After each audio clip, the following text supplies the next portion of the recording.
Muy buenas tardes a todos y a todas.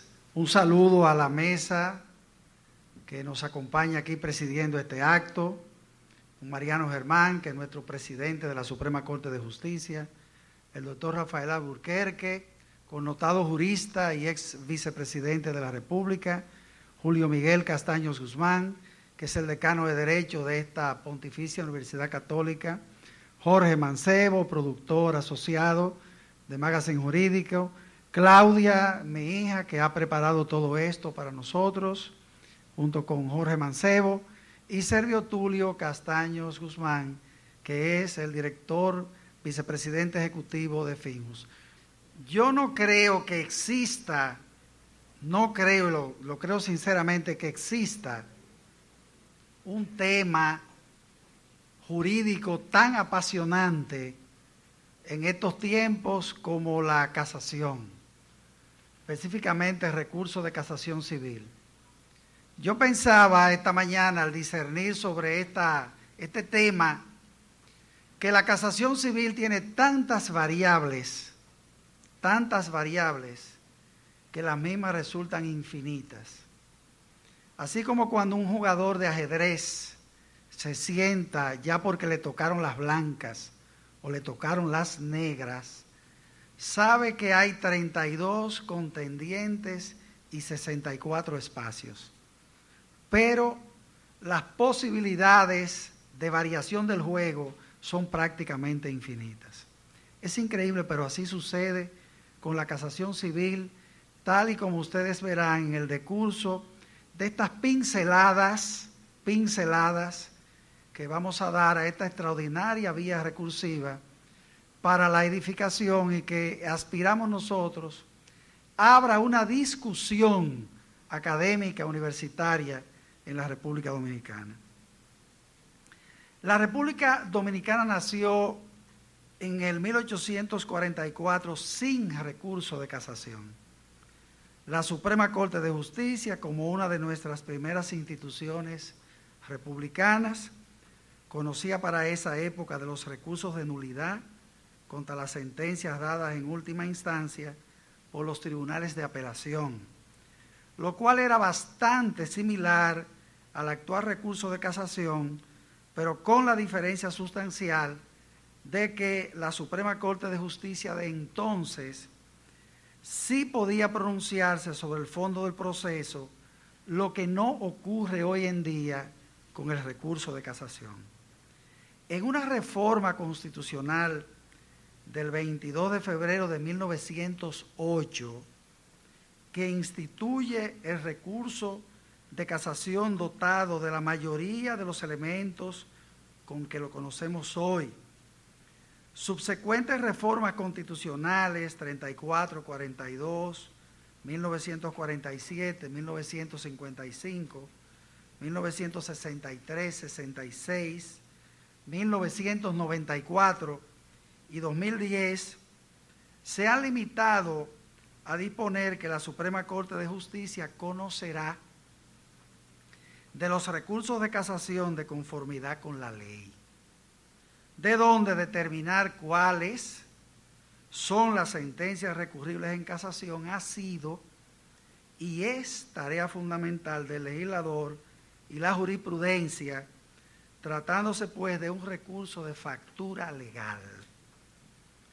La dogmática casacional de inspiración francesa encuentra sus antecedentes en las ideas positivistas de una Corte de Casación que actúa como una extensión del cuerpo legislativo en el ordenamiento judicial.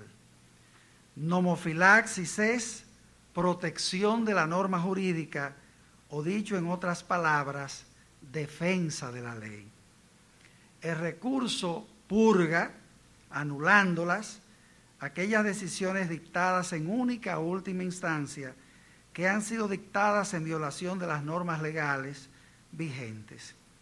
Aparte de que consolida determinados criterios hermenéuticos, unificándolos para la interpretación de las reglas de derecho en una dirección específica. Como no es una tercera instancia, de producirse la casación de la sentencia recurrida, ordenará el envío del asunto a una jurisdicción de igual categoría, pero distinta de aquella que dictó la decisión, la cual conocerá de nuevo el caso, salvo los casos excepcionales de que case por supresión y sin envío, una vez se trate de una decisión anulada, porque la misma es el resultado de una apelación que no estaba abierta, o porque tratándose de una contradicción de sentencias, se case la última retomando todo su imperio la primera.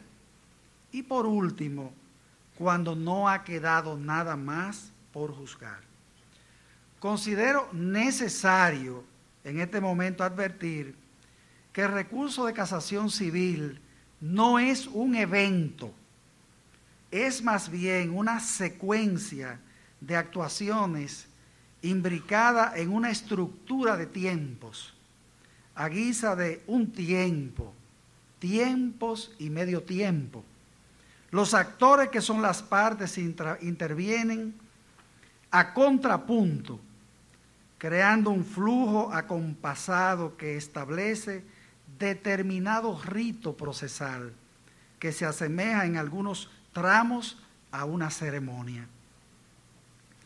Es el anticipo de los criterios de justo a tiempo, utilizados en las cadenas de ensamblaje robótico, como por ejemplo la fábrica de los automóviles Toyota en Nagoya, Japón, donde el proceso avanza en función a que a su tiempo cada operario hace lo que le corresponde.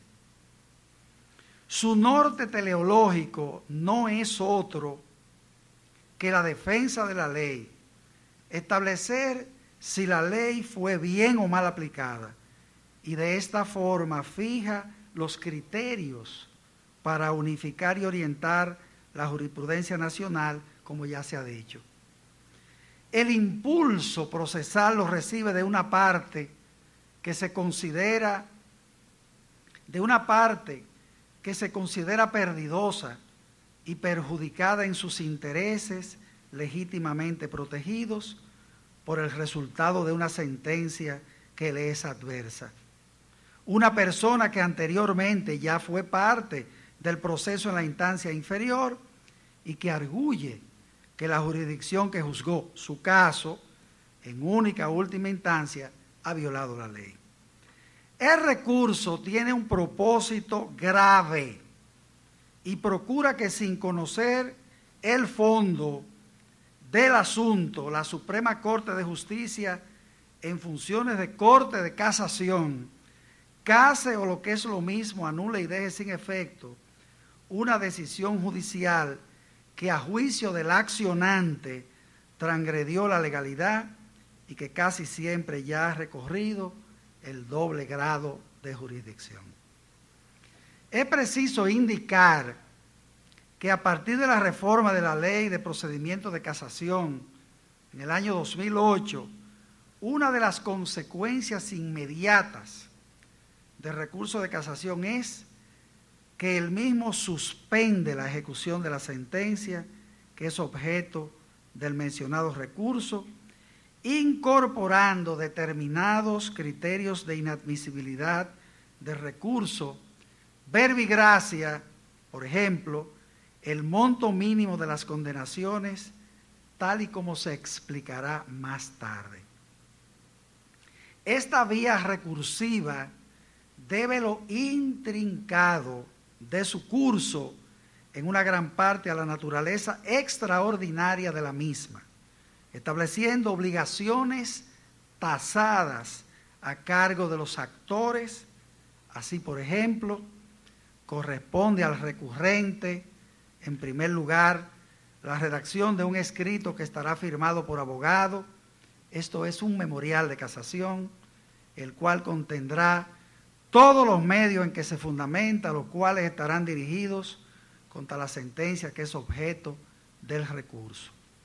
Vale decir que el plazo en materia civil y comercial para la interposición de recursos de casación es de 30 días, contados a partir de la notificación de la sentencia, o de 30 días calculados a partir de la expiración del plazo de 15 días de recurso de oposición para determinadas sentencias en defecto, si éste aún estuviese abierto, a pena de que el mismo se declare en uno u otro caso extemporáneo por tardío o extemporáneo por anticipado e inoportuno, respectivamente. En segundo lugar, dicho memorial, acompañado a su vez de todos los documentos que le sirven de apoyo, será depositado por el recurrente en la Secretaría General de la Suprema Corte de Justicia y a su vista el presidente de la Suprema dictará un auto mediante el cual autoriza al recurrente a emplazar a la parte recurrida a los fines de que en el plazo de 15 días proceda a constituir abogado y notifique su memorial de defensa.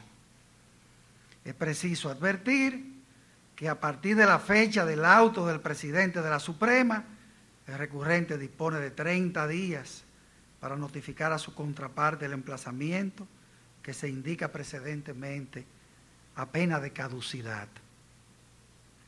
Ambas partes están obligadas a efectuar el depósito en la Secretaría General tanto del original del acto de emplazamiento, en el caso del recurrente, que dispone de 15 días para hacerlo, y en el caso del recurrido, el memorial de defensa, notificación del mismo y la constitución de abogado, que debe depositar en un plazo de 8 días a partir de haber efectuado dichas actuaciones.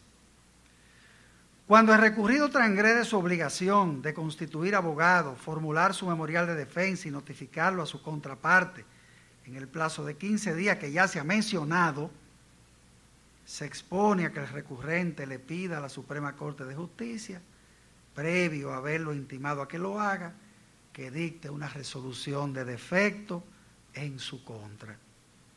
Pero si es el propio recurrente que no efectúa el depósito en la Secretaría de la Suprema del original de su acto de emplazamiento en el plazo prefijado de 15 días contados a partir de su notificación, se expone a que la parte recurrida solicite a la Suprema Corte que dicte una resolución declarando su exclusión.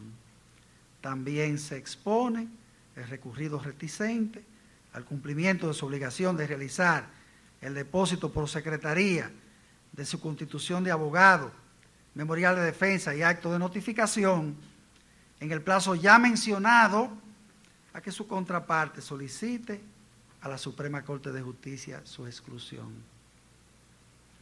Hasta aquí ustedes ven que esto es como en el amor en los tiempos del cólera, que al final Florentino Ariza y su amada van de aquí para allá y de allá para acá, y de aquí para allá y de allá para acá, porque cada parte tiene una actuación, tiene una obligación, tiene una responsabilidad. Yo quisiera que las personas que están manejando audiovisuales me pongan por favor aquí un cronograma, un flujograma, primero el flujograma, aquí está. Ahí está el memorial de casación, el presidente a la vista del mismo procede a dar el auto que autoriza al recurrente a emplazar. El recurrente emplaza ya en el número 3. Cuando él emplaza, hace acompañar su emplazamiento del auto del presidente y del memorial de casación. Y ahí la flechita que señala en azul claro indica la obligación de ese recurrente de efectuar el depósito del original de su acto de emplazamiento. Pero el cuarto paso que está aquí, lo del recurrido, que es su constitución de abogado, memorial de defensa y notificación, y abajo la obligación de ese recurrido de depositar en azul claro constitución de abogado, memorial de defensa y notificación. Y el quinto está ya, auto del presidente que envía el asunto al Procurador General de la República para dictamen. Vamos a pasar el otro cuadro. El número 6, remiten el expediente al Procurador General de la República para dictamen. El número 7, dictamen del Procurador de la República. Número 8, la audiencia en la Sala Civil y Comercial. Número 9, fallo o decisión. Y aquí cómo podrían ser los fallos, que lo vamos a explicar ahora. Páseme el otro donde está el cronograma. Aquí están los tiempos. Que fue lo que yo leí y que realmente uno de los grandes problemas que tiene el recurso de casación es que los abogados, muchos abogados, tenemos serios problemas en verle el principio y el final al asunto. Y entonces nos entreveramos, nos perdemos en los tiempos. Y muchas veces ve el recurso caminando y usted no sabe dónde está, qué tiene que hacer, qué es lo que ha pasado. Ese es el cronograma que tiene integrado los tiempos del flujograma. Retíreme ese cuadro de ahí, hágame el favor, para que no se me confundan el auditorio. Y seguimos leyendo. La aprehensión de pleno derecho del recurso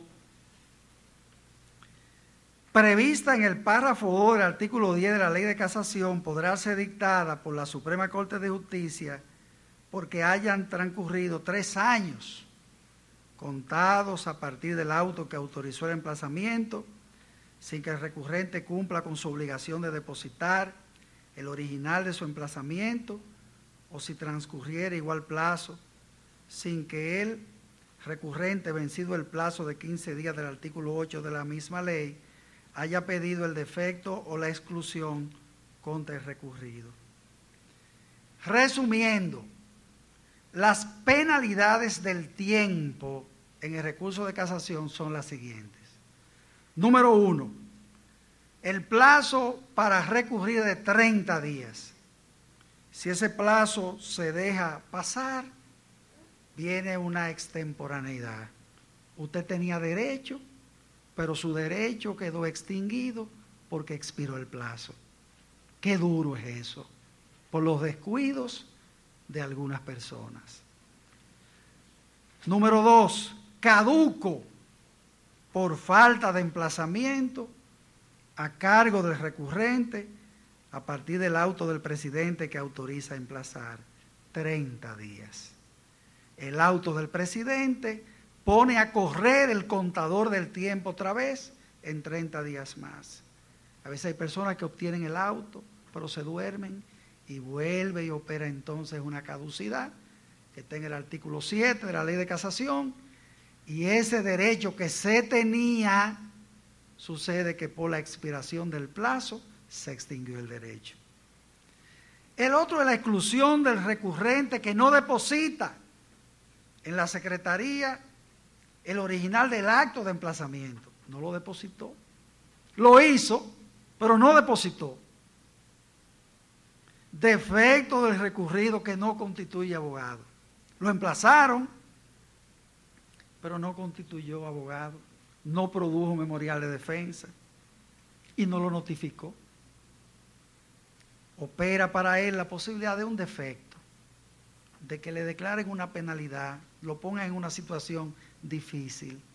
No quiere decir todavía que haya perdido el caso, como veremos más adelante, pero defecto. Está la exclusión del propio recurrido. El recurrido hizo todo lo que tenía que hacer, constituyó abogado, produjo su memorial de defensa, lo notificó, pero no depositó. Perención de pleno derecho, la más dolorosa de todas. Recurrieron, pero dejaron botado el expediente. Nadie averiguó, nadie preguntó. A la falta del recurrido de que no depositó, de que no constituyó, ni siquiera lo emplazaron a que lo hiciera, y pasaron 3 años. ¿Ustedes saben cuántos casos se declararon perimidos a finales del año 2012? Casi 4.000 casos. Se quedaron ahí. y se perdió el derecho y se perdió el recurso.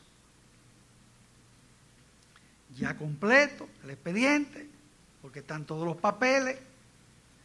Entonces, tal y como dijimos, ya ha pasado todo, el expediente se le envía al procurador con su dictamen para que dé su dictamen. La audiencia que viene después, esa audiencia transcurre como una ceremonia procesal donde las partes en un orden ya preestablecido proceden a concluir limitando en principio su participación a la lectura íntegra de las conclusiones que están contenidas en sus respectivos memoriales. Primero el recurrente, a continuación el interviniente voluntario, si lo hubiere, posteriormente el recurrido y finalmente el procurador que leerá el dispositivo de su opinión. Los abogados de las partes pueden depositar escritos ampliatorios, pero los del recurrente deberán estar notificados a la parte contraria no menos de 8 días antes de la audiencia y los del recurrido en cualquier momento antes de la audiencia.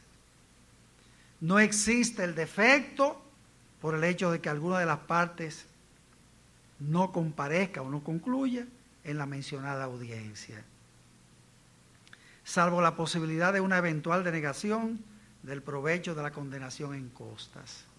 Todavía se da el caso de que los abogados van y concluyen, ven que su contraparte no está y piden el defecto por falta de concluir o de comparecer. Y hay que decirle, retire esas conclusiones porque aquí no opera ese defecto que usted está pidiendo aquí. Y piden también que confirmen la sentencia en un momento determinado, el recurrido. Nosotros no confirmamos sentencias. Esas son conclusiones trasnochadas del 1911 para acá, que fue cuando eso se estableció. Que la Suprema Corte de Justicia, como Corte de Casación, no confirma sentencias. Están trasnochadas del 1911 para acá. Son 100 y pico de años.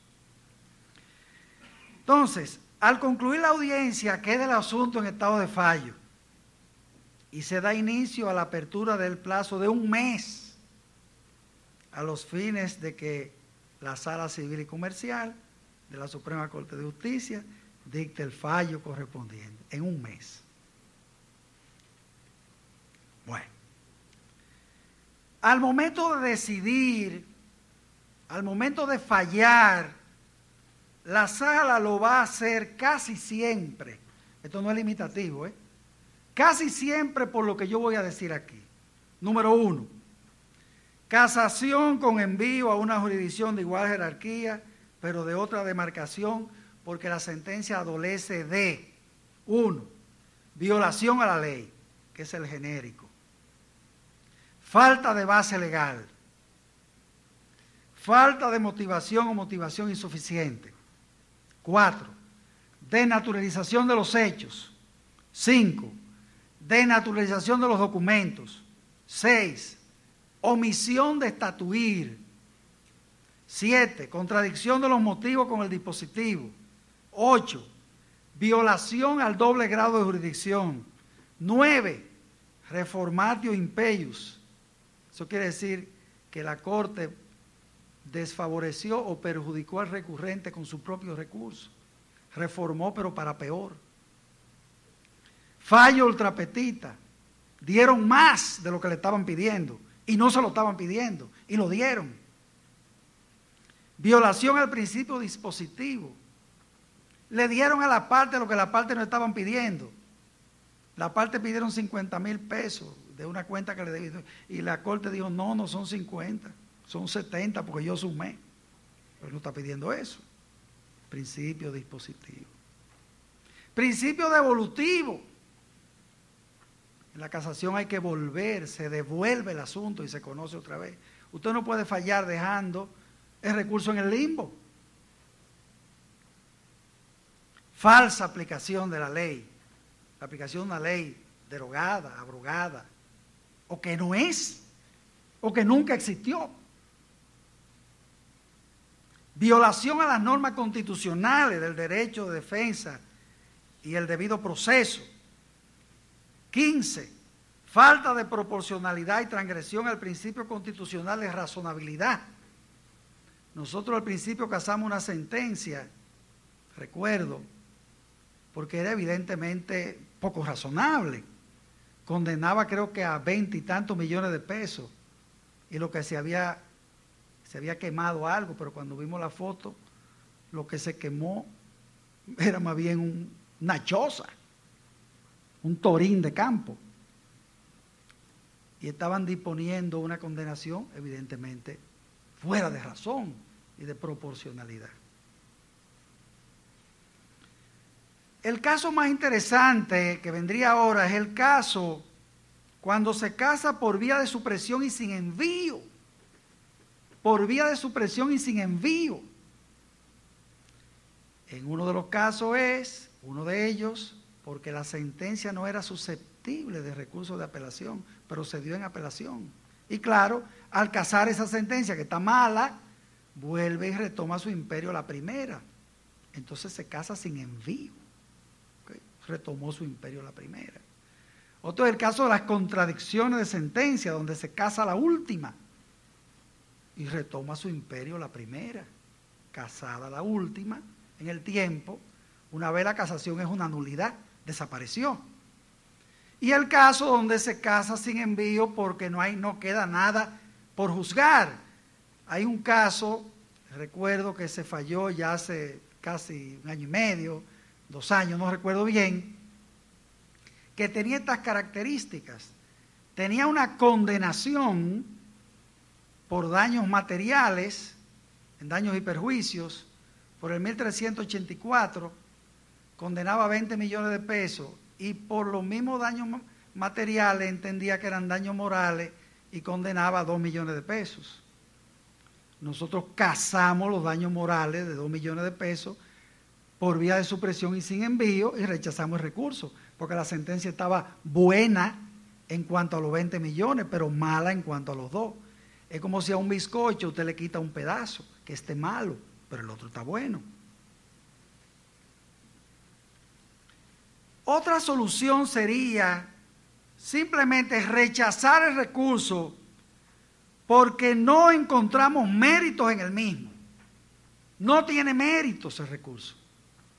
No es verdad que la sentencia esté mal. La sentencia está bien. No es cierto lo que se ha arguido, que la sentencia tiene algunos de estos defectos que yo he enumerado, sino que la sentencia está bien fundamentada, bien motivada, ha sido dictada conforme a derecho y nosotros no tenemos por qué anularla, más que sí, en todo caso, rechazar el recurso.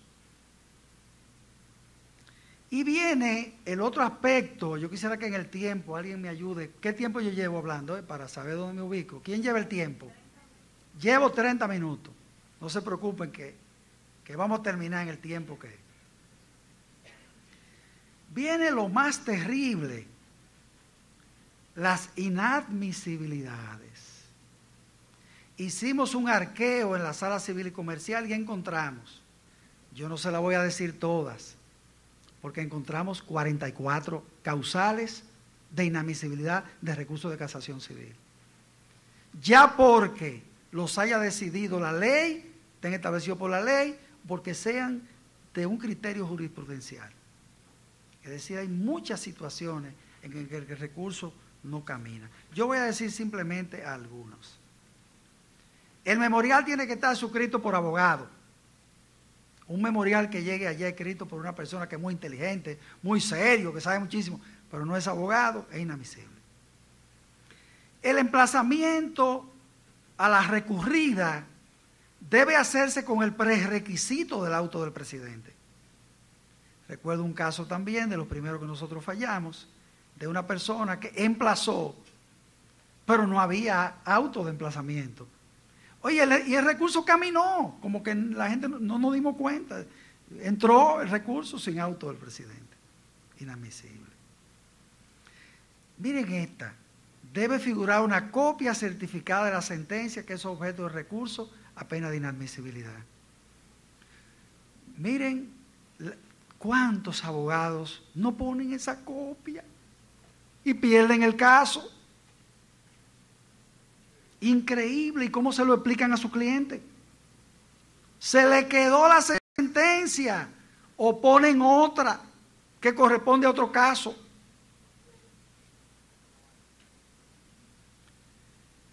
Bueno, a partir de la modificación de la ley, debe incoarse en el plazo de 30 días a partir de la notificación de la misma. Y también, por supuesto, el emplazamiento, y eso lo dijimos hace un momento, debe estar hecho una vez dictado el auto del presidente en el plazo de 30 días, a pena de inadmisibilidad. Igual, la sentencia objeto del recurso debe ser dictada en última única instancia y no puede tener abierta ninguna otra vía de recurso, ni apelación ni oposición. Y en el caso de las sentencias que contengan condenaciones, debe, para que, si son por debajo de los 200 salarios mínimos, actualmente estamos hablando, porque se modificó el salario mínimo para el sector privado el día 5 de julio, estamos hablando de 2.258.400 pesos actualmente. Si es por debajo de ese monto, el recurso es inadmisible. Sobre eso vamos a decir algo al final. Igual, hay decisiones que no son susceptibles de recurso de casación per se, por su naturaleza. Allá lanzan recursos, por ejemplo, contra resoluciones de la Comisión de Apelación del Control de Alquileres de Casas y Desahucio. Son inadmisibles. No pueden recurrirse tampoco sentencias preparatorias, una que dispone, por ejemplo, una comunicación de documentos. No es recurrible una decisión que venga de una jurisdicción arbitral, salvo el caso de cuando se ha incoado un recurso en nulidad contra la misma. Y ya entonces eso toma el curso de que se judicialice, pero per se la decisión arbitral no. Tampoco son recurribles en casación las ordenanzas del presidente de la Corte de Apelación que tiene por objeto la suspensión de un laudo. Y las sentencias que se dictaron en ocasión al defecto del apelante. Hay personas que hacen defecto en las cortes, siendo ellos los recurrentes.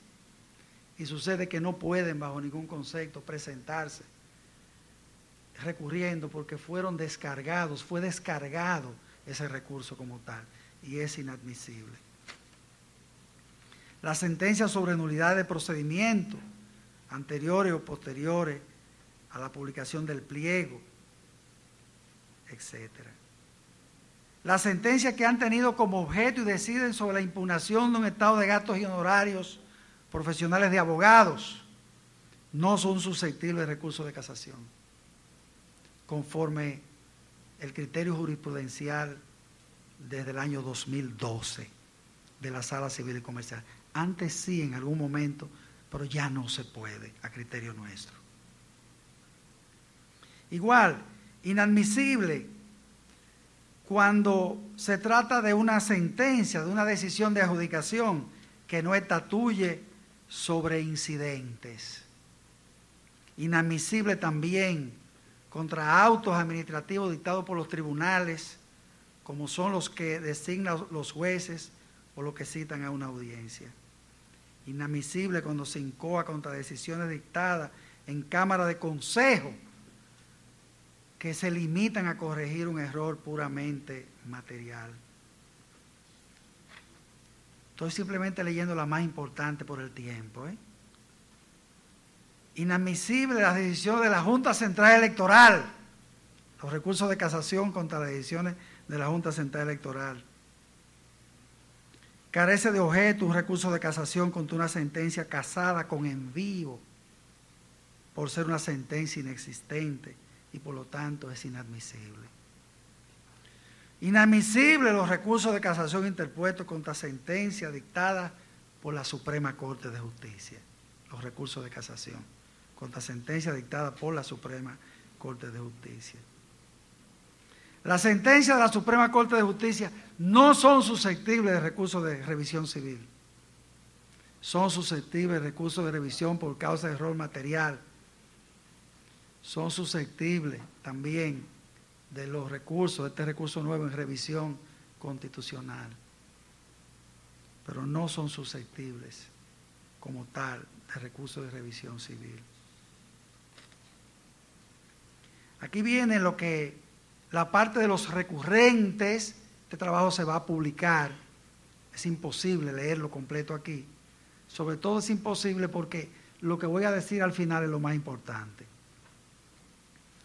Solo aquellos que teniendo interés y que han sido parte de la instancia que conoció la contestación en que se ha dictado la sentencia objeto de recurso, tienen derecho a recurrir. Si no, todo el mundo tiene ese derecho. Es inadmisible el recurso de casación incoado por una sucesión innominada por carecer de capacidad procesal para actuar en justicia. El recurrente en casación, para que se admita su recurso, debe tener capacidad legal para actuar en justicia, así como calidad para recurrir e interés en que se case la decisión. Inadmisible el recurso de casación incoado por la parte que obtiene ganancia de causa en contra de la decisión objeto de recurso. Si usted ganó el caso, usted no puede recurrir en casación por falta de interés. Igual los recursos de casación interpuestos por una persona fallecida. Un muerto recurriendo, no pueden. Los muertos no tienen personalidad jurídica para recurrir. Inadmisible el recurso de casación incoado contra una sucesión sin especificar la identidad de las personas. Inadmisible cuando es dirigido el recurso contra el interviniente voluntario y no contra el demandado principal. Medios que se escriben en el recurso de casación deben estar dirigidos contra la sentencia objeto de recurso, no contra otra decisión. A veces tenemos un problema técnico, que los abogados dirigen sus medios, los agravios que tienen contra la sentencia objeto de recurso, pero contra otra decisión que no es la que se está recurriendo. Igual hay medios imponderables, porque tienen una estructura, una conformación que no la entiende nadie, que es lo que están diciendo. De personas tan inteligentes que lo que dicen no se entiende. También medios que no se desarrollan, simplemente se enuncian, pero ni se dice cómo y por qué y en qué esa sentencia tiene los defectos que él dice que tiene.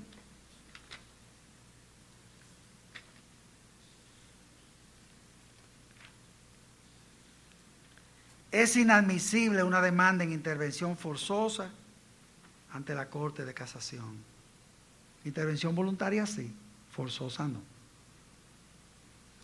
Y por último, de las inadmisibilidades, inadmisible el recurso en el cual se le solicita a la Suprema Corte de Justicia interpretar un fallo ambiguo u oscuro emitido por la Corte de Apelación. Esa no es nuestra misión. Bien. Dejando las inadmisibilidades, nos podemos declarar incompetentes también, desapoderándonos del asunto y remitiendo el caso y a las partes al tribunal o jurisdicción que juzga competente. También podemos declarar que no ha lugar a estatuir por falta de objeto, como sería el caso, por ejemplo, cuando conocemos de un recurso de casación, de una decisión dictada por el presidente de la Corte de Apelación en referimiento, mediante la cual se le solicitaba y dispuso que se suspendiese o se suspendiera la ejecución de una sentencia que a su vez era objeto de un recurso de apelación. Al resolver ese recurso de apelación, carece de objeto la casación del auto del presidente. Y anulada la decisión, casada por la Suprema Corte de Justicia,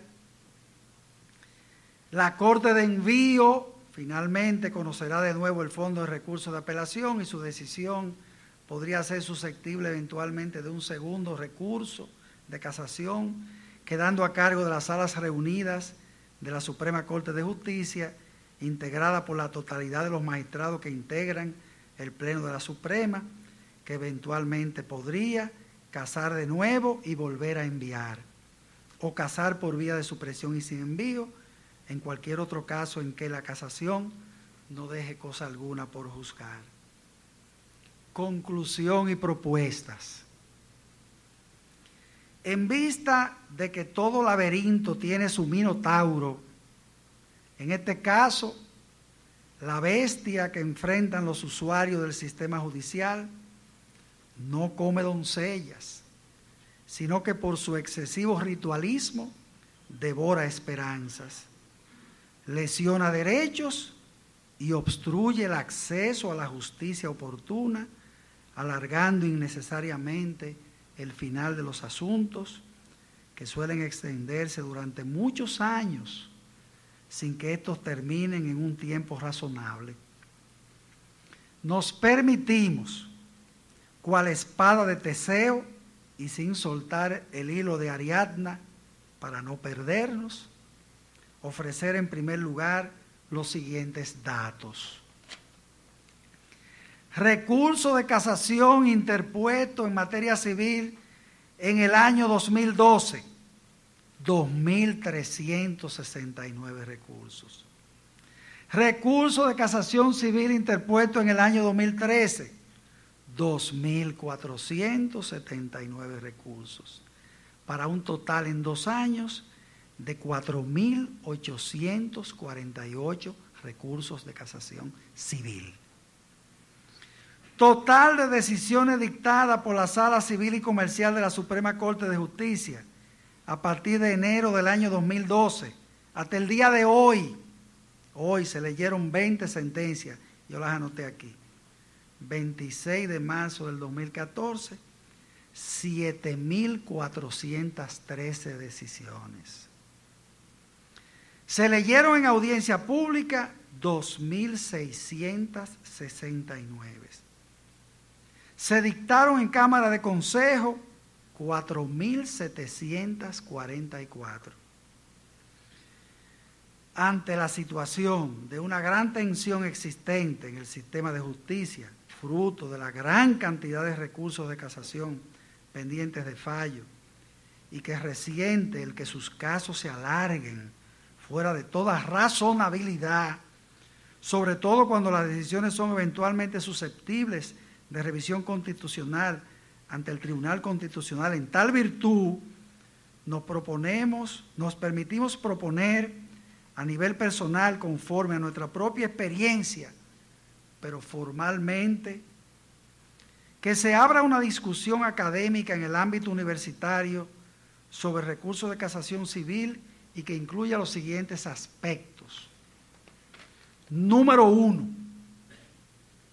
Transformar el auto del presidente de la Suprema que autoriza al recurrente a emplazar en un verdadero auto de admisión previo a través del examen objetivo de los presupuestos de admisibilidad del recurso de casación contenidos en las leyes sobre la materia y la propia jurisprudencia pacífica sobre el tema, ya que permitiría eliminar de antemano una gran cantidad de casos que son inadmisibles y que todo el mundo sabe que lo son. Para que ustedes tengan una idea, justo hoy pedí los datos, nosotros y le hicimos un arqueo al archivo del año 2013 y vamos por agosto. Hay 367 casos que son inadmisibles, que ya nosotros sabemos que son inadmisibles porque objetivamente son inadmisibles. 367 casos que no debieron haber entrado allá, sino que en la puerta del auto del presidente. Eso se debió haber quedado ahí mismo. 2. Eliminar el dictamen del Procurador General de la República, reservándolo únicamente para aquellos casos en que el Ministerio Público ya fue en algún momento parte del proceso, una vez mismo no es vinculante y carece de relevancia. 3. Abrir la discusión acerca del papel de la audiencia pública, a fin de que la misma tenga alguna utilidad que trascienda lo meramente ritual, o examinar la conveniencia de que ésta se reserve únicamente para aquellos casos en que, a juicio de la Suprema Corte de Justicia, la celebración de la misma tenga utilidad a fin de esclarecer algún asunto necesario para una sana administración de justicia. 4. Revisar la situación comparada de recurso de casación con otros países que también limitan el recurso por el monto de las condenaciones contenidas en las sentencias recurridas y adecuarlo, si fuese necesario, tanto a nuestra realidad, así como a los criterios de la comunidad jurídica internacional. 5.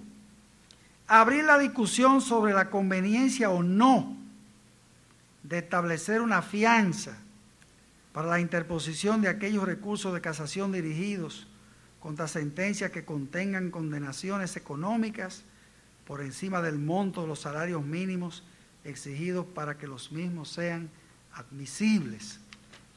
6. Acortar de 3 a 2 años el plazo de la perención de pleno derecho de recurso de casación. 7. Disponer que el cierre definitivo del caso tenga lugar en la eventualidad de un segundo recurso de casación con la decisión de las salas reunidas de la Suprema Corte de Justicia, las cuales darán una última sentencia que decidirá íntegramente el caso sin envío a ninguna otra jurisdicción. Creo, finalmente, que de esta forma acercaremos más esta formidable vía recursiva a las exigencias del mundo de hoy, que precisa de más eficacia, transparencia y soluciones razonables por la vía de la administración oportuna de la justicia para los inevitables conflictos de hoy y de todos aquellos diferendos que se perfilan para el siglo XXI. Por último, a todos los que estamos aquí, mucha salud. No olviden que justicia es el nuevo nombre de la paz. Muchas gracias.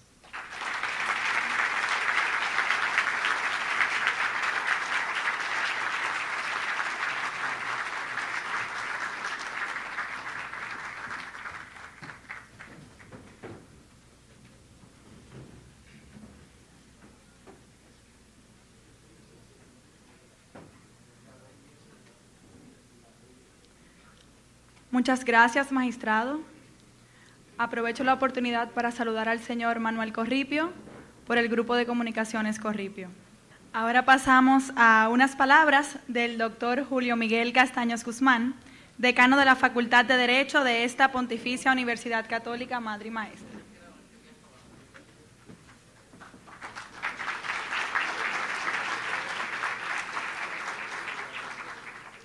Muy buenas tardes a todos. En el nombre de Monseñor Agripino Núñez Collado, transmito sus formales excusas, ya que él estaba como uno de los invitados principales, como es natural, a esta interesante charla y ponencia que nos ha brindado el magistrado doctor Julio César Castaños Guzmán con el tema del recurso de casación civil. Se le presentó una responsabilidad como suelen presentársele a esa honorable figura de Monseñor.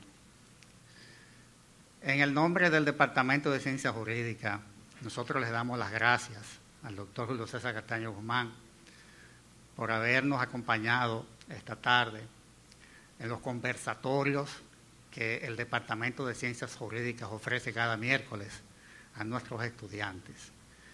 En esta ocasión ha sido un conversatorio ampliado, con la presencia de figuras prominentes del mundo jurídico dominicano y de la magistratura nacional, así como la presencia de destacadas figuras del ámbito político nacional y del ámbito académico.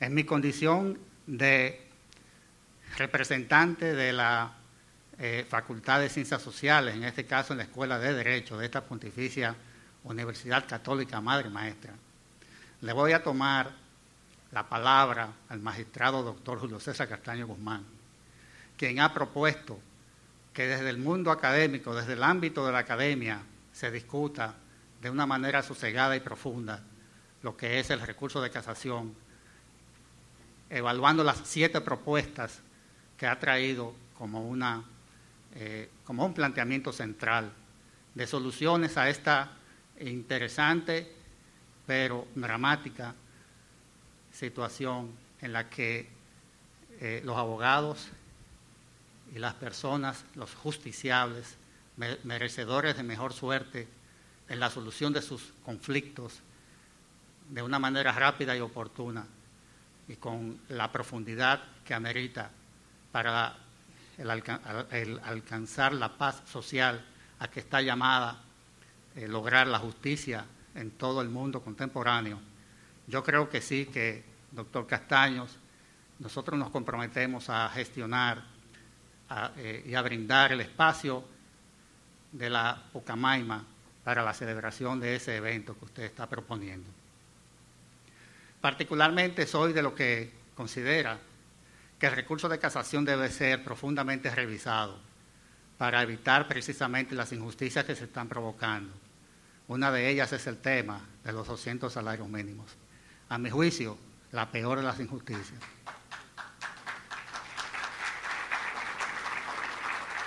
Ciertamente que la razón por la cual se introdujo esa reforma en nuestra legislación del recurso de casación fue para limitar el acceso de la gran cantidad de casos que se ha convertido en algo prácticamente inmanejable para los jueces de la Suprema Corte de Justicia. Cada vez llegan más.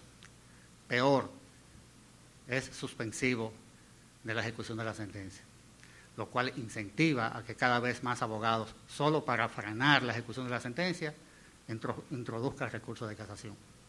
Sin embargo, creo que sí que hay alternativas viables que puedan armonizar el derecho de los ciudadanos a tener una justicia adecuada, sin la limitación de los 200 salarios mínimos, o por lo menos con una limitación mínima, no tan amplia y tan profunda, que cada vez se hace más grande, a través del tiempo, con las revisiones de lo que es el monto del salario mínimo. Doctor Castaño, muchas gracias por su brillante exposición. Le felicitamos sinceramente. Muchas gracias a todos los miembros de la mesa principal, al presidente de la Suprema Corte de Justicia, doctor Mariano Germán, al ex vicepresidente de la República Dominicana, muchísimas gracias por su presencia, al señor Manuel Corripio, al doctor Sergio Tulio Castaño Guzmán, vicepresidente ejecutivo de la Fundación Institucionalidad y Justicia, la doctora Claudia Castaños y el señor Mancebo, de Magazine Jurídico, a César Pina Torillo, que ha representado, viene en el nombre del presidente de la República. Mis excusas por no ponerlo primero, debió haber sido el primero. De todas formas, ustedes son de aquí, es de esta familia. Muchas gracias a todos, magistrados, profesores, estudiantes, y sean ustedes invitados siempre a este conversatorio de los miércoles. Muchas gracias.